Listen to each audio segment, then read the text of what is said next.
குடமிளகா தயிர் பச்சடி. குடமிளகா, வெங்காயம், மசாலா பொடி எல்லாம் போட்டு மிக்ஸ் பண்ணணும். மிக்ஸ் பண்ணி கொஞ்சம் ஒரு 10 நிமிஷம் ஊற வைக்கணுங்க. அவர் போட்ட மசாலாவை அந்த குடமிளகா பார்க்கும்போது நாக்கு ஊறுதுண்ணா. குடமிளகா தயிர் பச்சடி சும்மா செம்ம பச்சடி. இன்னைக்கு தட்டப்படலான்னா சிறப்பான முறையில் ஒரு மக்களுக்கு ஒரு மதிய விருந்து. ப்ளவ் என்னென்ன கொடுக்குறேன் ஏழை எளிய மக்களுக்கு? நெய் ப்ளவ், மீல் மேக்கர் 65, தயிர் பச்சடி, வாழைப்பழம், கேசரி, தண்ணி பாட்டில். இன்னைக்கு ஸ்பெஷலாக நம்ம திருப்பூர் மாஸ்டர் என்ன கொடுக்குறாருன்னா மக்களுக்கு பார்க்கவும் ருசிக்கவும் அருமையான காணொலினா என்னன்னு கேட்டீங்கன்னா குடமிளகா தயிர் பச்சடி.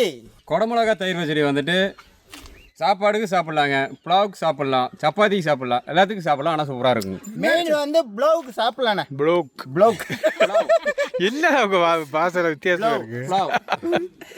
ஒரு ப்ளோவா சொல்றீங்களா?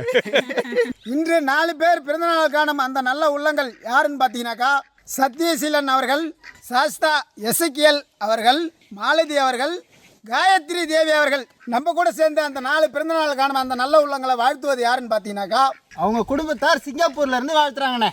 இன்று பிறந்தநாள் காணும் அந்த 4 உள்ளங்களும் நீண்ட ஆயுள், நிறை செல்வம், உயர் புகழ் பெற்று மேலும் மேலும் வளர்ந்து பல செல்வங்களை பெற்று 100 ஆண்டு காலம் வாழணும்னு கட்டுறது கையில் குடும்பத்தின் சார்பாகவும் இன்னைக்கு பசியார போகிற ஏழை எளிய மக்கள் சார்பாகவும் பிறந்தநாள் வாழ்த்துக்களை நன்றி தெரிவித்துக் கொள்கிறோம். Happy birthday sister, happy birthday brother. அவினாசிலேருந்து ஆரம்பமாக கிளம்பி அட்டகாசமாக காரைக்குடி வந்திருக்கிறாரு. பக்காவா ரெடியாக வந்திருக்கிறார் மாஸ்டர். உங்களை பற்றி சொல்கிறாரு. மாஸ்டர் பேர் கிருஷ்ணமூர்த்தி. கிருஷ்ணமூர்த்திங்க இன்னைக்கு வந்து அவர் தான் ஒரு தரமான ஒரு டிஷ் வந்து மக்களுக்கு செய்கிறாரு. அது என்னன்னு அவரே சொல்லுவார். குடமிளகாய் தயிர் குருமா, அதுக்கு தேவையான பொருள் பார்க்கலாங்க. செக்கெண்ணெய், சுத்தமான கடலெண்ணெய், தண்ணியிலேருந்து எடுத்த உப்பு, தயிர், வெட்டி வச்ச பெரிய வெங்காயம், சீரகம், கொத்தமல்லி தழை, மஞ்சத்தூள், தனி மிளகாத்தூள், கரம் மசாலா, கடலை மாவு, மல்லாட்டை பயிர் உடச்சிதா, காஷ்மீரி தூள், சீரகத்தூள், வெட்டி வச்ச வெள்ளை பூண்டு, குடமிளகா. இவ்வளவு தான் தேவையான பொருள். உங்களுக்கு அளவோடு சமைக்க போகிறோம். ஆனால் நாங்கள் அளவு இல்லாத சமைக்க போகிறோம். அடுப்பு துவைக்காமலே கிருஷ்ணன் அவர்கள் வந்து ஒரு செய்முறை இருக்கான். குடமிளகா, வெங்காயம், மசாலா பொடி எல்லாம் போட்டு மிக்ஸ் பண்ணணும். மிக்ஸ் பண்ணி கொஞ்சம் ஒரு 10 நிமிஷம் ஊற வைக்கணுங்க. அதை ஊற வைக்கணும். ஊற வச்சுட்டு அதுக்கப்புறம் உருளி வச்சு எண்ணெயை ஊற்றி நம்ம தாளிச்சிக்கலாங்க. செய்முறை முன்னாடி அளவோடு ஆரம்பிச்சிடலாங்க. நம்ம வந்து ஒரு 60 பேர் பக்கம் பண்ணுறோம். இப்போ வந்து ஒரு குடமிளகா ஒரு 5 பேர் பண்ணுறதுக்கு எவ்வளோ பொருள் எடுத்துக்கணும்? 5 பேருக்கு எடுத்திங்கன்னா ஒரு 4 குடமிளகா. 4 குடமிளகா முழுசாக 4 குடமிளகா இந்த மாதிரி எடுத்து ஸ்லைஸ் பண்ணி வச்சுக்கிங்க. 5 பேருக்கு அளவு ஒரு 2 வெங்காயம். 2 வெங்காயம் பெரிய வெங்காயம். நம்ம வந்து 60 பேருக்கு செய்கிறோங்கன்னா இதுதான் நிறைய பேர் புரிய மாட்டேங்குது. அளவு வந்து 5 பேர் சொல்கிறாங்க. 5 பேருக்கு 2 வெங்காயம், நம்ம 60 பேருக்கு செய்கிறோங்க. வெங்காயம் நிறையா போடுறாங்க, இது அளவு அதிகமாக போடுறாங்கன்னு சொல்கிறாங்க. குடமிளகாவும் வெங்காயம் சேர்த்தாச்சு. அடுத்து என்ன சேர்க்குறாங்க? மசாலா ஐட்டம் போட்டுக்கலாங்கண்ணா. மசாலா ஐட்டம் வந்துட்டு இப்போ எல்லாம் போட்டு மசாலா ஐட்டம் உப்பு போட்டு எல்லாம் மிக்ஸ் பண்ணிவிட்டு கொஞ்ச நேரம் ஊற வைக்கிறாங்க. மஞ்சள் பொடி வந்துட்டு ஒரு 1/2 ஸ்பூன் போதுங்கண்ணா, 5 பேருக்கு அளவா. அடுத்தது காஷ்மீரி சில்லி பொடிங்கண்ணா, காஷ்மீர் சில்லி பொடி 1 ஸ்பூன்ண்ணா. அடுத்தது மிளகாத்தூள்ண்ணா, தனி மிளகாத்தூளுங்க, அது ஒரு 1 ஸ்பூனுங்க. ஜீரக பொடி வந்துட்டு ஒரு 1.5 ஸ்பூன் போட்டுக்கலாங்க. கிருஷ்ணமூர்த்தி ரொம்ப நாளாக ஆளாக்காரான்னு கேட்குறாரு. இப்போ தான் வந்திருக்கேன் அவினாசிலேருந்து. உங்களை கேட்கலங்க, அவரை கேட்டேன் நான். கேட்டேன். அவர் இப்போ தானே வந்திருக்காரு. வந்தவரை பார்த்து ஆளை காணும் யாரை கேட்பாங்களா? பார்த்து ஆளாக்கானான்றாரா? அவங்க ஆளாக்கானான்னு என்ன கேட்குறாரு? அவரு தானே கேட்கணும். உங்களுக்கு ஆள் இல்லை, அதனால கேட்டுருப்பாருங்க. அடுத்தது கரம் மசாலாங்கண்ணா, ஒரு ஸ்பூனுங்கண்ணா. அதுவும் இந்த அவமானம் தேவையா உனக்கு? இந்த அவமானம் உனக்கு தேவையா? இதில் என்னென்ன இருக்குது?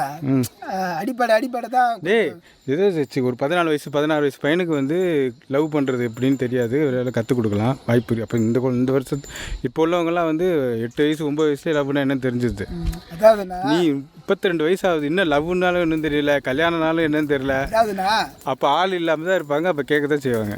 லவ் பண்ணுறது வேறு, அதெல்லாம் வந்து அவசரம். பத்திக்குச்சு வேறு பின்னாடி. அதாவது ரோடுக்குன்னா அது கூட பத்திக்குது. ரோடு இருக்குன்னா ரோட்டு மேலே தானே போக முடியும். அதுக்குன்னு அர்ஜென்ட் பள்ளத்தில் பூந்துருவேன். ஒன்றா நீ 20 வருஷம் தான். நிலக்கடலை மல்லாட்டை அதான் கடலை போடுறேன்றார்ல அவரு. தேவையான அளவு உப்புத்தூள். அடுத்தது செக்கெண்ணெய் கொஞ்சம் ஊற்றிக்கலாங்கண்ணா. அளவாக ஒரு 50 ml ஊற்றிக்கலாங்கண்ணா. 5 பேருக்கு 50 ml ஊற்றிங்க. 5 பேருக்கு 50 ml, 60 பேருக்கு ஊற்றுறோம். இன்னும் அமைதியாகவே நிற்கிறீங்க. தம்பி உங்கள் தம்பி நான் பொண்ணு கேட்டுக்கிட்டு இருக்காரு. வரவும் போகிறவங்கட்டான் பாவம். அதுக்கு நம்ம ஒன்றும் பதிலே சொல்ல முடியாது என்ன. அவனுக்கு ஏற்ற மாதிரி பொண்ணு செய்யணும். கலந்துருவா சேர்த்து தான் பழக்கம், பிரித்து பழக்கம் கிடையாது. கண்டிப்பாண்ணா. அதுவாக புரிஞ்சுக்கிட்டு தான் நம்ம பொண்ணு பண்ண முடியாது. அதுக்காக என்ன பண்ண முடியும்? புரிஞ்சுக்கலாம் அதுக்காக என்ன பண்ண முடியும்? அதாவதுண்ணா எப்படி சொல்கிறது, வாழ்ந்து முடிச்சவங்க தாண்டா அதெல்லாம் தத்துவம்லாம் பேசணும். வாழ தெரியாதவங்களாம் பேசக்கூடாது. அதாவது 2 மாடு ஒன்றா இருந்துட்டுனா அது கடைசி வரையும் அப்படியே போயினே இருக்கும். ஒரு மாடு செட் ஆகலனா கூட கொண்டு சந்தையில் விட்டு விற்றுருவாங்க. எருமை மாடா? வாழ்க்கை எருவாடா பசுவாடா? எருவாடா பசுவாடா? கண்ணுக்குட்டி பக்காவாக ரெடி பண்ணிட்டேண்ணா. இந்த கிச்சனை முத்தி மாஸ்டர் சொன்ன மாதிரி அருமையாக இருக்குதா? அள்ளி பார்க்கவே நல்லா கலர்ஃபுல்லாக இருக்குதா? அவ்வளோதாங்க. ஒரு 5 நிமிஷம் ஊறினுச்சுன்னா நம்ம அடுப்பு உருளையை வச்சு ரெடி பண்ணிடலாங்க. அவ்வளோதாங்க. வாழ்க்கையே 5 நிமிஷம் தான். உருளி வச்சாச்சு. அடுத்து வந்து எண்ணெய் ஊற்றிக்கலாங்கண்ணா. செக்கெண்ணெய், கடலை எண்ணெய் 5 பேருக்கு அளவாக ஒரு 100 mlங்க. ஆனால் எண்ணெய் காஞ்சிருச்சுங்க. இப்போ வந்து 5 பேருக்கு அளவாக ஜீரகம் வந்துட்டு 1 ஸ்பூன் போட்டுக்கலாங்க. நம்ம 60 பேருக்கு செய்யறதுனால நம்ம எக்ஸ்ட்ராவே போடுறோங்க.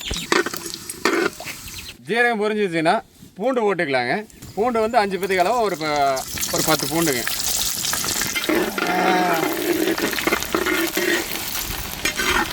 பூண்டு நல்லா பொண்ணு வரணுமா, நல்லா பக்காவாக ரெடியாக வாசமாக இருக்குது. இந்த நேரத்தில் நம்ம ரெடி பண்ணி தான் இறக்க வேண்டியது தான். ஆனால் பூண்டு பொன்னிறமாக வந்துருச்சுங்க. இப்போ நம்ம ரெடி பண்ணி வச்சு அந்த மசாலா, வெங்காயம், குடமிளகா என்ன பண்ண செய்முறையே எல்லாம் வந்து நம்ம செய்முறையே உள்ளே இறக்கிறாங்க.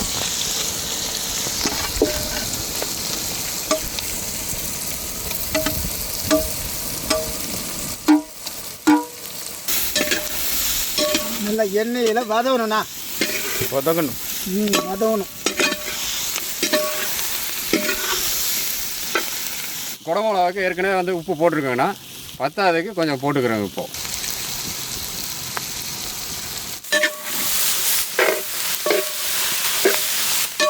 தயிர் ஊற்றினோம்னா நல்லா வணங்கி வருங்க. அதனால் தயிர் கொஞ்சம் ஊற்றிக்கிறேங்க. தயிர் வந்துட்டு நம்ம 100 பேத்துக்கு 100, 5 பேத்துக்கு 100 mlங்க. 100 பேத்துக்கு 100? 5 பேத்துக்கு 100 mlங்கண்ணா. நம்ம வந்து 60 பேருக்கு செய்கிறனால நம்ம ஒரு 1/2 லிட்டர் ஊற்றிக்கிறோங்க.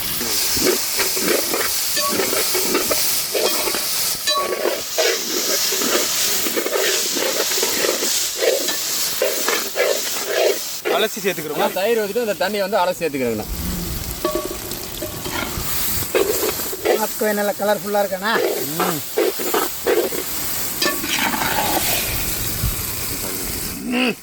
குடமிளகா, வெங்காய, தயிர் பச்சடினா அது வந்து ரெடி ஆகிட்டு இருக்குதுங்க. இன்னைக்கு கொஞ்சம் கடலை மாவு இருக்குதுங்க. கடலை மாவு வந்து கலக்கி தண்ணியில் கலக்கி மிக்ஸ் பண்ணி ஊற்றிட்டு கொத்தமல்லி தலையை போட்டு இறக்க வேண்டியதான். ஒன்றும் வித்தியாசம் இல்லைண்ணா எனக்கு தெரிஞ்ச அளவில். வெங்காய பச்சையில் என்ன பண்ணுவோம், பச்சை மிளகா போட்டுவோம். இதில் குடமிளகா போட்டுருவோம். அதுதான் வித்தியாசம்னு நினைக்கிறேன். தயிர் பச்சை கடலை மாவுலாம் போடுவீங்களோ? கடலை மாவுலாம் அதான் நான் வித்தியாசமே அதான் சொல்கிறேன். வித்தியாசங்கிறது நம்ம கடலை மாவு சேர்க்குறது வந்துட்டு எதுக்குங்கன்னா திக்காக வரதுக்கு வேண்டி கடலை மாவு சேர்க்குறாங்க. அவ்வளோதான். புரிஞ்சிச்சிங்களா? புரியுது.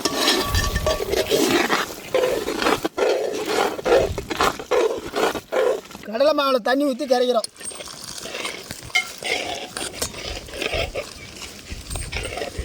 கரைச்ச மாவை கைப்படாத ஊற்றிக்கிறோம்.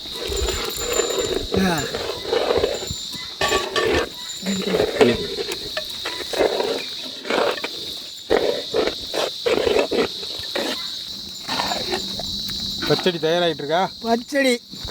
பச்சின்னு வருதா? பார்த்தாலே தெரியலையா? அருமையான குடமிளகா வெங்காய பச்சடி. எந்த ஒரு டிஷ்ஷனே தெரில, பக்காவாக ரெடி பண்ணிட்டோம். பக்காவாக ரெடி பண்ணி நம்ம டேஸ்ட்டு பார்த்துட்டா மக்களை கொண்டு பார்சல் பண்ணி கொடுக்குறோம். குடமிளகா பச்சடி ரெடி ஆயிடுச்சுன்னா மல்லி தலையை போட்டு இறக்கிறாங்கண்ணா. அப்படியே இறக்கிடலாங்களா? அப்படியே இறக்கிடலாங்கண்ணா. இறக்கி பார்சல் பண்ணி நம்ம டேஸ்ட் பார்த்துட்டு பார்சல் பண்ணி மக்களுக்கு கொண்டே கொடுத்துட்றாங்கண்ணா. பார்சல் பண்ணுறதுலேயே இருக்காரு தலைவர். கொட்டை மிளகா வெங்காய பச்சடி செய்முறையை பார்க்கலாம். ஆனால் நான் வந்து சாப்பிட்டு பார்க்க போகிறேன். செய்முறையை வந்து வீடியோவில் பார்க்க போகிறேன். வேலையாக போயிட்டேன் கொஞ்சம் நேரம். அதுக்குள்ளே கொட்டை மிளகா வெங்காய பச்சடி ரெடி பண்ணிட்டாங்க. சாப்பிட போகிறேன். ரொம்ப பெருமையாக சொல்கிறது பேர் செய்முறையை பார்க்கலாம். ஓப்பனிங்கில் பார்த்தது எல்லாரையும் ஒன்றா பார்த்தது. சாப்பிடுங்க. கொட்டை மிளகா தயிர் பச்சடி சும்மா செம்ம பச்சடி. அவர் போட்ட மசாலாவை அந்த குடமிளகா பார்க்கும்போது நாக்கு ஊறுதுண்ணா. வேறு லெவல் தான். 2 பச்சடியுமே வச்சுருக்காரு. குடமிளகா பச்சடி இந்த குடமிளகாவோடு எடுத்து சாப்பிடும் போது சூப்பராக இருக்குண்ணா. வேர்கல்ல தானே நல்லா வறுத்த வேர்கல்ல இடித்து போட்டார் பார்த்தியா, அதனுடைய வாசனை நல்லா கம்மன்னு இருக்கும். கம்மன்னு இருக்குது.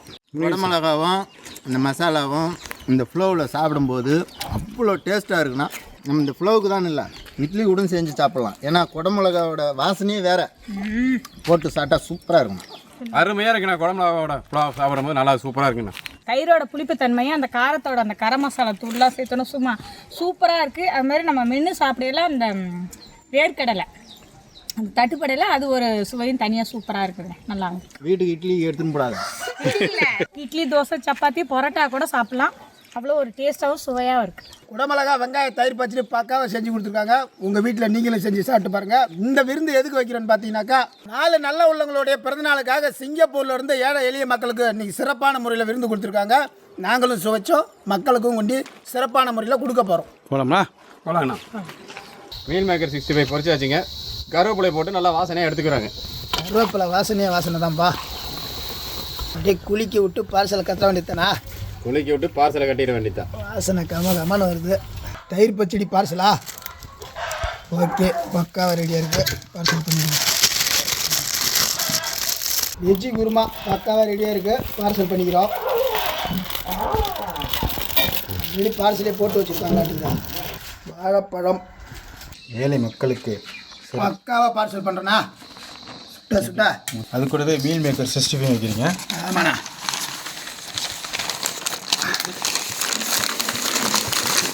ஐயா சத்யசீலன் அவங்களுடைய பிறந்தநாளுக்காக உணவு கொடுத்துருக்காங்க. பிறந்தநாளுக்காக சிங்கப்பூர்லேருந்து விருந்து கொடுத்துக்க சொல்லியிருக்காங்க. ஐயா சத்யசீலன் அவங்களுடைய பிறந்தநாளுக்காக உணவு கொடுத்துருக்காங்க.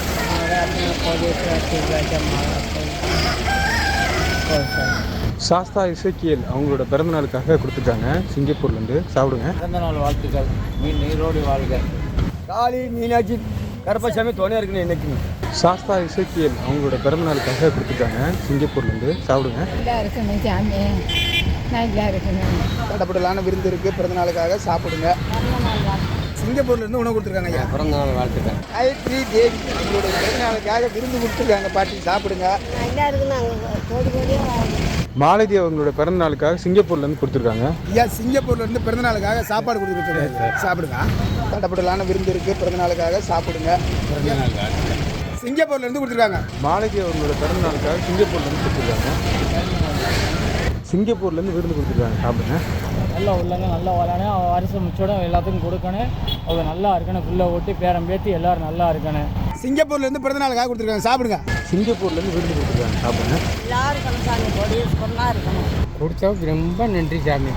பிறந்தநாளுக்காக சிங்கப்பூர்லேருந்து விருந்து கொடுத்துருக்காங்க. நான் சிங்கப்பூர்லேருந்து பிறந்தநாளுக்காக விருந்து கொடுத்துருக்காங்கண்ணா. ரொம்ப வாழ்த்துக்கள். அக்கா பிறந்தநாளுக்காக சிங்கப்பூர்லேருந்து விருந்து கொடுத்துருக்காங்கக்கா. நல்லா இருக்கணும். பிறந்த நாள் வாழ்த்துக்கள். பார்த்துருப்பீங்க, ரோட்டோரம் வீடியோ இல்லாத ஏழை எளிய மக்களுக்கெல்லாம் சிறப்பான முறையில் விருந்து கொடுத்தோம். இன்று ஏழை எளிய மக்களுக்கு பசியாற்ற போகிற அந்த நல்ல உள்ளங்கள் யாருன்னு பார்த்தீங்கன்னாக்கா சத்யசீலன் அவர்கள், சாஸ்தா எசக்கியல் அவர்கள், மாலதி அவர்கள், காயத்ரி தேவி அவர்கள், அவங்க குடும்பத்தார் சிங்கப்பூர்லேருந்து வாழ்த்துறாங்கண்ணே. இன்று பிறந்தநாள் காணும் அந்த 4 உள்ளங்களும் நீண்ட ஆயுள், நிறை செல்வம், உயர் புகழ் பெற்று மேலும் மேலும் வளர்ந்து பல செல்வங்களை பெற்று 100 ஆண்டு காலம் வாழணும்னு கட்டுறது கையிலும் குடும்பத்தின் சார்பாகவும் பசியாரின ஏழை எளிய மக்கள் சார்பாகவும் பிறந்த நாள் வாழ்த்துக்களை நன்றி தெரிவித்துக் கொள்கிறோம். இதே மாதிரி உதவிலாம் நீங்களும் செய்யணும்னு நினச்சிங்கன்னா எங்கள் கட்டுறது கையல் சேனலை லைக் பண்ணுங்க, ஷேர் பண்ணுங்க, கமெண்ட் பண்ணுங்க, சப்ஸ்கிரைப் பண்ணுங்க, மறந்துடாம பெல் பட்டனை பிரஸ் பண்ணுங்க. ஃபேஸ்புக்கில் பேஜ் இருக்குது. அந்த பேஜையும் லைக் பண்ணுங்கள், ஷேர் பண்ணுங்கள், ஃபாலோ பண்ணுங்கள். இன்ஸ்டாகிராம்லேயும் பேஜ் இருக்குது. பேஜ் நேம் கட்டுறது கையால் பாண்டி. அந்த பேஜையும் லைக் பண்ணுங்கள், ஷேர் பண்ணுங்கள், ஃபாலோ பண்ணுங்கள். பாய்.